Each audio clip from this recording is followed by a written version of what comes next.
Mas me conta um pouco sobre a Havan, como ela começou. Você falou que começou em Brusque. E como que foi o primeiro passo? A primeira loja? Me conta isso. Como foi abrir a primeira O loja? que você estava fazendo antes também? Nada, vamos lá. Meu avô, meus avós foram operários numa fábrica. Meus pais foram operários numa fábrica. E eu fui operário na mesma fábrica durante 7 anos. Eu me lembro que na nossa época, eu tenho 58 anos de idade, né? E na época todo mundo entrava com 14 anos de idade a trabalhar, que também não morria ninguém. Era normal, né? Eu vejo muitos pais reclamando, inclusive donos de negócio, dizem, eu queria botar meu filho a ser garçom, a atender a mesa, mas não pode. Se vier algum fiscal aqui, me multa, né? Antigamente ninguém morria por trabalhar. Isso também está errado. Então, meu pai, eu sempre fui muito estudioso, eu sou disléxico, né? Disléxico é a dificuldade de aprender a ler nos primeiros anos. Tu também? Sim, eu tenho muita dificuldade em ler. Eu também. Nossa, muito difícil. A professora, quando dizia assim, Luciano, continua a leitura. Eu já ia na aula de português tremendo. Eu já ia mal para a aula de português. Eu sempre fui péssimo em português e ótimo em matemática. Eu sempre aprendi a multiplicar e a somar. Dividir. Isso é bom, né? Eu sempre aprendi muito. Essa é boa, né? É somar e multiplicar. Dividir e diminuir, não aprendi nada. Agora, eu era péssimo em português. E não entendia, porque se eu era bom em matemática e não era burro, né? Por que quando eu ia na aula de português, aquilo me passava mal, amanhã tem aula de português. E aí a professora, eu acho que na 5ª série, 6ª série, a professora disse, Luciano, continua a leitura. Eu não ia. E os outros meus amiguinhos lendo atrasômetro, a burocracia.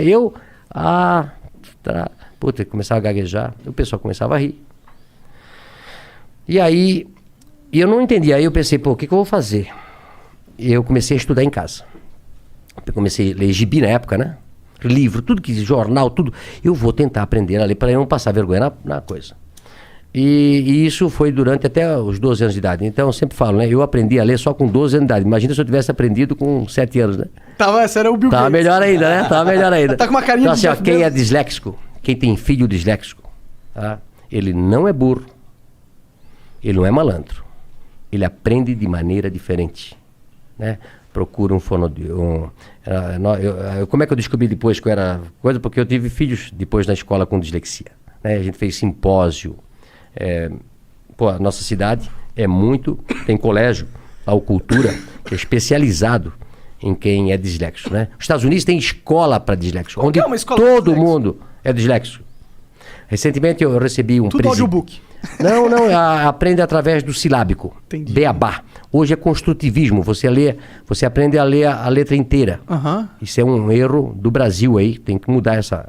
O Brasil é assim, acho que a França é assim, a parte oeste americana é assim, que aprende menos do que o silábico. Pode crer. Tá? Então, aí a gente mandou professores para Curitiba para ensinar meus filhos a ler de maneira... Não, homeschooling não pode, cara. Crime. É crime, homeschooling não pode. Não pode, você não pode ter o seu filho estudar. Ele tem que estudar só naquela escola quadrada que o Estado fez. Não pode ter outro tipo de escola, não pode, hein, cara. Mas hoje tá mudando. E eu digo pra você, quem tem um filho disléxico ou um filho que tem... Esse filho pode virar um problema no adulto, porque ele foi marginalizado na escola, né? E eu, graças a Deus, depois aprendi e tal. Mas eu saí, então, de pais operários. Eu comecei numa fábrica também. O que a fábrica fazia? Fábrica tecidos. Fábrica Renault. Uma fábrica de tecidos de centenas de anos. Todo mundo lá em Brusque trabalhou na fábrica Renault. Ela eu comecei lá. Será? Eu comprei a fábrica faz 2 anos. Tu comprou? Caralho! Legal. E aí depois de 3 anos eu trabalhei na expedição. O meu gerente me chama e disse, Luciano, eu era chamado lá até de ligeirinho aí eu corria pra cá, corria pra lá. Eu nunca parei. Eu nunca parei pra conversar. Eu corria nas escadarias, sempre trabalhando, acelerado. Aí um dia ele me chamou, esse meu gerente, e disse, Luciano, você é muito bom pra ficar aqui. Eu te arranjei um emprego de vendedor, lá no outro lado. Tu não queres ir pra lá? Eu disse, vou pra lá. Aí me encontrei. Até hoje eu sou um vendedor. Adoro pessoas, adoro vender, né? E aí depois montei a van com apenas um colaborador do tamanho dessa sala aqui. Tua sala aqui é do tamanho da minha loja que eu comecei. O Caramba. que tu tava pensando quando tu criou a van? Eu tô falando assim, não tô falando do que tu ia vender, não. Tô falando... porque assim, a van tem toda uma identidade, né? Isso veio depois...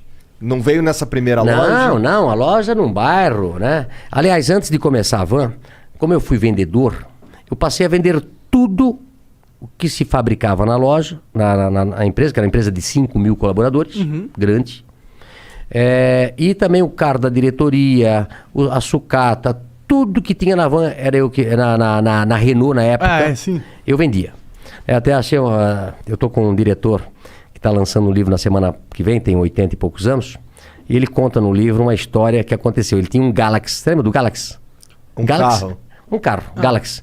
Por exemplo, no Brasil tinha 5, 6 carros. Um Galaxy, um Opala, uma Kombi e um Fusca. Pode crer. Certo? Né?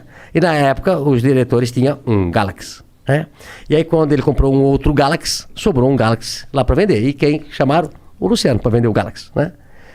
E aí eu sabia que tinha um cara em Brusque que tinha um Galaxy, mas não tinha ar-condicionado.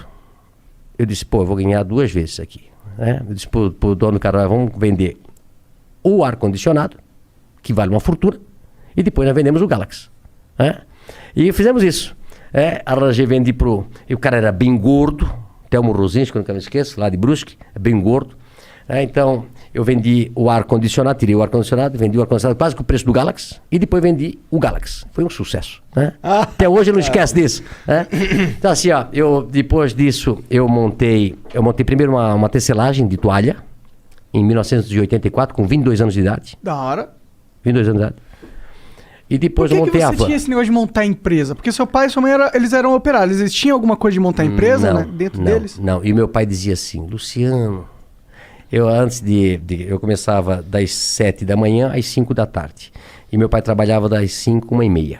E aí antes de eu ir pro escritório onde eu trabalhava, eu passava no lugar que meu pai trabalhava, que era um subsolo. Trabalhou 42 anos num porão. Meu pai. Caralho. 42 anos. Vitamina D faltava bastante. Pô, coitado. E aí eu dizia, pai, agora eu vou montar uma empresa para mim. Ele disse, estás doido, Luciano? Eu tô aqui a vida toda de operário. Tu já tá naquele escritório bonito ali.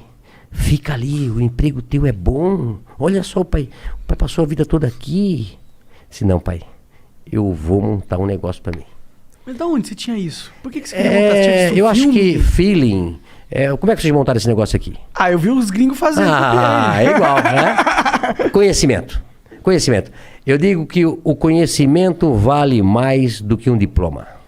Não é isso? Total. Não é a faculdade que tu vai fazer. É o teu conhecimento, a tua força de vontade. E eu disse, pai, eu vou montar uma tecelaginha e vai dar certo. Aí montei uma tecelaginha, depois tirei meu pai da fábrica e botei ele a trabalhar comigo. Que da hora. Esse deve ter sido um dia da hora. Pô, Mas você já pagando salário pra ele ou ele foi com uma aposta? Claro. Assim? Não. Eu fiquei um pouquinho melhorzinho, né? Entendi. Porque no começo, eu até falo hoje sobre ser empresário, né? Eu soube que aqui vocês também, quando começaram.